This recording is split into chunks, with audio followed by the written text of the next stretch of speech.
വിധിയത് വല്ലാത്ത പണി കിട്ടിയതൊന്നുമല്ല കേട്ടോ. വീഡിയോയിൽ പല ആൾക്കാരും പല ഡൗട്ടും ചോദിച്ചതാണ് അതെങ്ങനെയാണ് വന്നത്. ആ ചോദിക്കാൻ വേണ്ടിയിട്ടാണ് ഞാൻ ആ വീഡിയോ ചെയ്തിട്ടത്.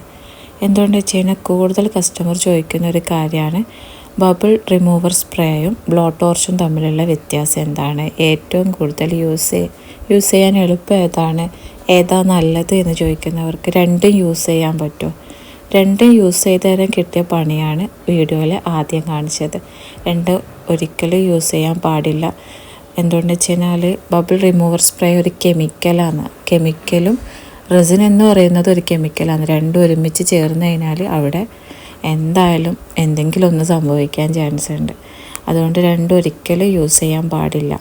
പിന്നെ അധികം ആൾക്കാർക്കും വരുന്നത് രണ്ട് യൂസ് ചെയ്യാതെയും ഇതേപോലെ വരാൻ ചാൻസ് ഉണ്ട്. കുറേ പേര് അങ്ങനെ അതും വന്ന് പറഞ്ഞിട്ടുണ്ടായിന്, രണ്ട് യൂസ് ചെയ്യാതെയും വന്നിട്ടുണ്ടെന്ന്.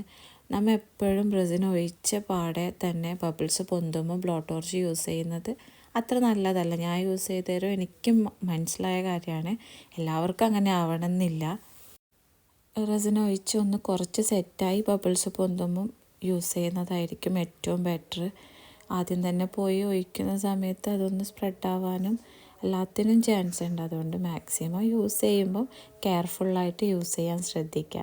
ഇപ്പോൾ ഞാൻ ബബിൾ സ്പ്രേ ഒഴിച്ചതിന് ആ ഒരു പാടത്ത് തന്നെയാണ് എന്തായി ബ്ലോ ടോർച്ചും യൂസ് ചെയ്തത്. ആ ടൈമിൽ തന്നെ സ്പാർക്ക് വന്നിട്ടുണ്ടായിന്. അപ്പോൾ എല്ലാവരും ഒന്ന് സൂക്ഷിച്ച് കൈകാര്യം ചെയ്യുക.